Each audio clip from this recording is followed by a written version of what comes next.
कहानी के शुरू में हम एक आदमी रेडिक को देखते हैं जो किसी बंजर प्लेनेट यानी सैयारे पर फंस गया था। उसका एक पाँव भी बहुत जख्मी था, इसी वजह से वो रेंग रेंग कर चल रहा था। यहाँ पर खतरनाक एलियंस थे जो दिखने में किसी भेड़िए की तरह लग रहे थे। वो अचानक से रेडिक पर हमला करने लगते हैं। वो भाग कर सभी रेडिक की तरफ आ रहे थे। वो अपनी जान बचाने के लिए एक पानी के गड्ढे में छुप जाता है। उसने अपना सांस बंद किया हुआ था। वो उनके जाने का इंतजार कर रहा था। जब वो चले जाते हैं तो वो पानी से बाहर आता है, पर तभी वहाँ पर उनमें से एक भेड़िया उस पर हमला कर देता है जो वहीं पर था। रेडिक अपनी जान बचाने के लिए एक मेटल का टुकड़ा दूर फेंकता है जिसको वो भेड़िया लेने उसकी तरफ भागता है। इसके बाद रेडिक एक गार में जाता है जहाँ पर वो थोड़ा आराम करता है और अपने जख्म के बारे में सोचता है कि अब उसे क्या करना चाहिए। वही गार में एक तालाब भी था जहाँ पर फिर से वही भेड़िया आ गया था। वो भेड़िया वहाँ पर पानी पीने आया था। उसी तालाब में बहुत से खतरनाक जहरीले क्रिएचर्स भी थे जो दिखने में सांप की तरह थे। वो वहाँ पर भेड़िए को मार देते हैं। रेडिक भी वहीं पर छुपा ये सब देख रहा था। उसे भी आगे का रास्ता इसी तालाब को पार कर तय करना था। इसीलिए जब वो चुपके चुपके वहाँ से जाने लगता है तो पानी में रहने वाले क्रिएचर ने उसे देख लिया था।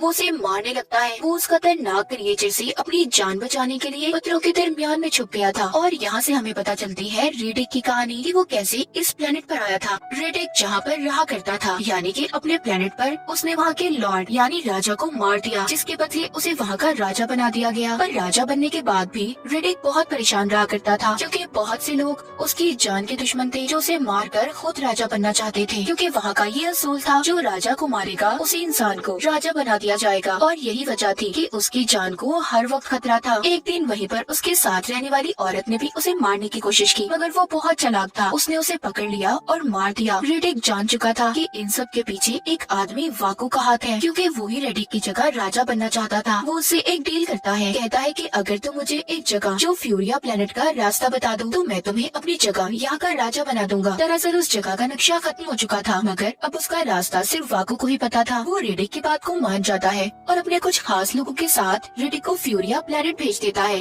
मगर जब वो वहाँ पर पहुँचता है तो उसे कुछ वक्त के बाद पता चलता है कि ये तो फ्यूरिया प्लेनेट है ही नहीं बल्कि एक बंजर प्लेनेट है जहाँ पर किसी इंसान का कोई नामो निशान नहीं। वो समझ गया था कि ये सिर्फ वाकू की एक चाल थी। उसने यहाँ पर अपने साथियों को रेडिक को खत्म करने भेजा था। सभी साथी उस पर हमला कर देते हैं। वो भी उनसे लड़ रहा था और लड़ते लड़ते पहाड़ से नीचे गिर जाता है। अब वाकू के सभी साथी ये समझते हैं कि रेडिक मर गया, जिसके बाद वो सभी उस प्लेनेट से निकल जाते हैं। तो ये थी कहानी रेडिक की कि वो कैसे इस प्लेनेट पर आया। फिर हम रेडिक को देखते हैं जो अभी भी इसी प्लेनेट पर था। वो यहाँ पर पीने के लिए तालाब का पानी और खाने के लिए मछलियाँ पकड़ा करता था। उसे यहाँ पर नहीं रहना था, इसीलिए उसे बढ़ते रहना होगा। उसने अपने साथ भेड़िए के एक बच्चे को भी रख लिया था ताकि उसे पालकर वो अपना पालतू जानवर बना सके जो उसके काम भी आएगा, क्योंकि उसे एक साथी चाहिए था। अब वो थोड़ा थोड़ा करके जहरीले क्रिएचर्स का जहर अपने अंदर भी डालता है और उस भेड़िए के अंदर भी डालता है ताकि वो इस जहर से इम्यून हो सके। मतलब अगर क्रिएचर उस पर हमला करे तो उस पर इस जहर का कोई असर ना हो, उसके जानवर पर भी कोई असर ना हो। अब रेडिक उसी तालाब में जाता है जहाँ पर क्रिएचर्स थे। वो सबको एक एक करके मार देता है और फिर अपने भेड़िए को लेकर वहाँ से चला जाता है। जिसके बाद अब हम कुछ वक्त के बाद का सीन देखते हैं जहाँ पर रेडिक का भेड़िया अब बड़ा हो गया था। एक दिन उसका भेड़िया उसे एक बॉल की तरह कोई चीज लाकर देता है। रेडिक उसे देखकर समझ गया था कि यहाँ पर इंसान भी है। जब वो उसी रास्ते पर आगे जाता है तो वहाँ पर उसे इंसानों का बनाया हुआ एक स्पेस स्टेशन दिखाई देता है। जब वो अंदर जाकर देखता है तो वहाँ पर कोई इंसान नहीं था, पर उसे खाने का कुछ सामान मिलता है और साथ ही उसे एक आर्टिकल मिलता है जिसमें रेडिक के बारे में ही लिखा हुआ था। उसमें लिखा था कि जो भी इंसान रेडिक का कटा हुआ सर लेकर आएगा उसे बहुत बड़ा इनाम दिया जाएगा। जिसके बाद वो स्पेस स्टेशन से बाहर आता है तो देखता है बाहर काले बादल थे, बारिश होने वाली थी जो उनके लिए एक बुरी खबर थी। अब वो दोबारा से अंदर आकर स्पेस स्टेशन की मशीन को ऑन करता है और खुद को स्कैन करके मशीन के जरिए पूरी यूनिवर्स दुनिया के प्लैनेट्स पर मैसेज पहुंचाता है कि वो यहाँ पर है, ताकि सबको खबर हो जाए कि रेडिक यहाँ पर है। क्योंकि वो जानता था कि अगर उसे इस प्लैनेट से बाहर जाना है तो उसे किसी न किसी को तो यहाँ मदद के लिए बुलाना ही होगा। और उसे ये बात पता थी कि ऐसा करने से वहाँ पर जरूर कोई आएगा और होता भी ऐसा ही है। थोड़ी देर बाद वहाँ पर एक स्पेसशिप आ जाती है। उसमें कुछ लोग थे जो रेडिक की तलाश में थे, पर अच्छे में नहीं, यानी कि वो उसे बचाने नहीं बल्कि वो तो उसे यहाँ पर मारने आए थे।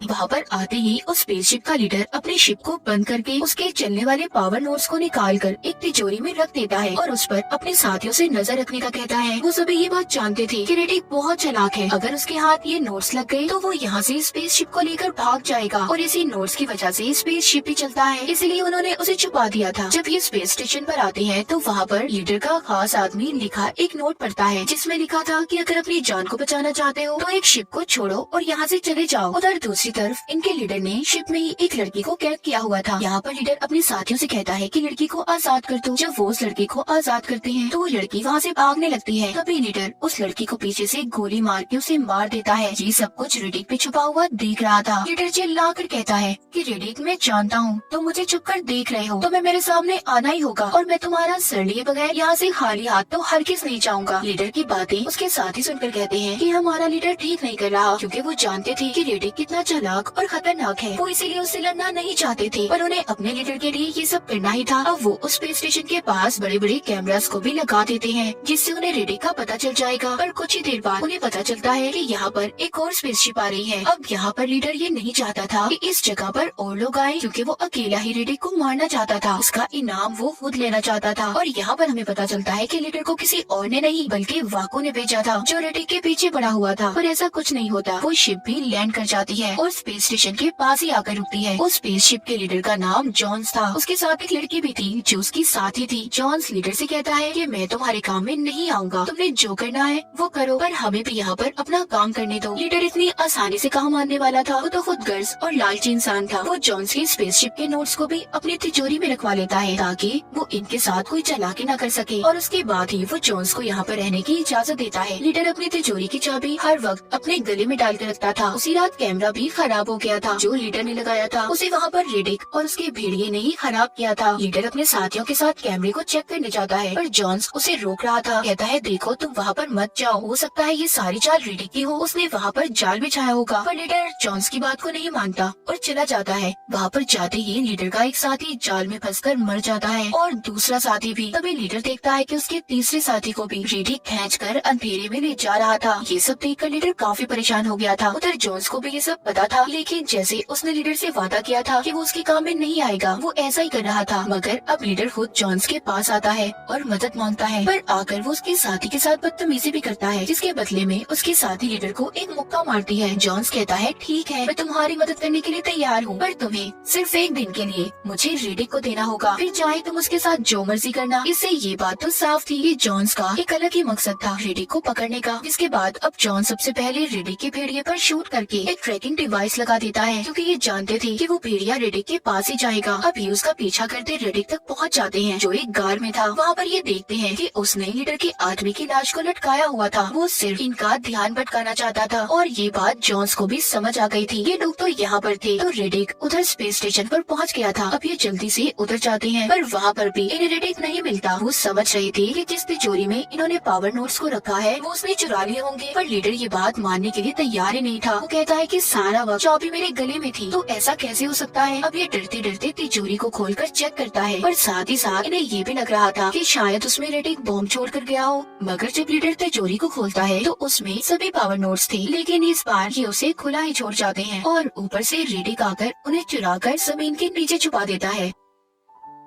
जब ये बात जॉन्स को पता चलती है तो उसे बहुत गुस्सा आता है। अब ये वहाँ पर रेडियो के जरिए एक और शिप बुलाने का कहता है, पर मौसम की खराबी से उसकी बात नहीं हो पा रही थी। पर कुछ ही देर बाद अब इनके सामने खुद रेडिक आता है, जिसने अपने हथियार फेंक दिए थे। वो इनसे आकर कहता है कि मुझे एक स्पेस शिप दे दो और पावर नोट्स ले लो, तुम्हारे पास यहाँ पर सिर्फ कुछ ही देर का वक्त है, क्योंकि बारिश होने वाली है। इतना कहकर रेडिक वहाँ से चला जाता है। जब रेडिक वहाँ से जा रहा था तो पीछे से लीडर उसे मारने की कोशिश करता है, मगर तभी रेडिक का भेड़िया उस पर झपट पड़ता है, जो उसे नीचे गिरा देता है। लीडर ने भी भेड़िए को दूर फेंक दिया था। ये सब देख रेडिक अपने भेड़िए को बचाने आता है, तो जॉन्स के साथ ही आकर रेडिक पर बेहोशी के इंजेक्शन को शूट कर देती है और लीडर ने भेड़िए को भी मार दिया था। वो रेडिक को अपना गुलाम बना लेते हैं। इसके बाद जब उसको होश आता है तो वो खुद को स्पेस स्टेशन में बंधा हुआ पाता है, जहाँ पर उसके सामने जॉन्स बैठा अपने बेटे के बारे में पूछ रहा था। यहाँ पर हमें पता चलता है कि जब रेडिक यहाँ इस प्लेनेट पर फंसा था, जो लोग उसे यहाँ पर ले आए थे उनमें जॉन्स का बेटा भी था। पर रेडिक जॉन्स की बातें सुनकर उसका कोई जवाब नहीं देता और कहता है, अब यहाँ पर जो होने वाला है तुम्हें उससे डरना चाहिए। जॉन्स हार मानकर रेडिक को लीडर के हवाले कर देता है। लीडर बड़ी तलवार लेकर उसका सर काटने के लिए तैयार था। जैसे ही वो रेडिक का सर काटने लगता है तो वहाँ पर बारिश होने लगी थी और जो क्रिएचर्स जमीन में छुपे हुए थे अब वो पानी की वजह से बाहर आ रहे थे। सबको स्पेस स्टेशन के अंदर अजीब अजीब आवाजें भी सुनाई दे रही थी। सब डर गए थे। देखते ही देखते वहाँ पर जितने भी क्रिएचर्स थे सभी उन पर हमला कर देते हैं। क्रिएचर्स ने उनके 2 साथियों को मार भी दिया था। ये सारा मामला देखकर जॉन्स तो समझ गया था कि रेडिक ही उन्हें बचा सकता है, क्योंकि नोट्स उसी के पास है जिससे शिप चलेगा। वो रेडिक को खोलने वाला था, पर तभी उधर लीडर आ जाता है जो उसे मना कर रहा था। लेकिन इतनी देर में जॉन्स ने उसके पाँव की एक जंजीर को खोल दिया था। तभी रेडिक उसका इस्तेमाल करके लीडर को मार देता है और जॉन से डील करता है कि मैं तुम्हें नोट्स दे दूंगा, पर बदले में तुम्हें मुझे एक शिप देना होगा। जॉन्स ने भी उसकी सारी बातों को मान लिया था। अब वो दोनों बाइक लेकर उस जगह पर जाते हैं जहाँ पर रेडिक ने नोट्स को छुपाया था, पर रास्ते में जॉन्स की बाइक खराब हो जाती है। अब वो रेडिक के साथ ही बैठ जाता है। ये दोनों उस जगह पर पहुँच गए थे जहाँ पर पावर नोट्स थे। रेडिक उनको निकालते हुए कहता है, जॉन्स, मैंने तुम्हारे बेटे को नहीं मारा, बल्कि वो तो अपनी जान बचाने के पीछे न जाने कितने लोगों की जान लेना चाहता था। वो खुद मरा है, उसे किसी ने नहीं मारा। ये बातें वो कर ही रहे थे, पर अचानक से यहाँ पर लीडर का साथी इन पर हमला कर देता है। रेडिक ने उस आदमी को मार दिया था, पर उस साथी ने इनकी बाइक को भी खराब कर दिया था। अब इन्हें पैदल सफर करके स्पेस स्टेशन तक जाना था, जिसके बाद वहाँ पर बहुत से क्रिएचर्स भी आ गए थे जो इन पर हमला कर देते हैं। उन क्रिएचर्स ने रेडिक पर हमला करके उसे जख्मी कर दिया था, इसीलिए जॉन्स उससे पावर नोट्स लेकर अकेला ही चला जाता है। रेडिक वहाँ पर अपने जख्मों पर मिट्टी लगाकर खड़ा हो गया था और अकेले ही वहाँ पर उन क्रिएचर्स का मुकाबला करता है। लेकिन वहाँ पर बहुत बड़ा क्रिएचर रेडिक को मारने ही वाला था, पर तभी वहाँ पर शिप आ जाता है जो वहाँ क्रिएचर्स पर हमला करने लगता है। और ये हमला जॉन्स ही कर रहा था,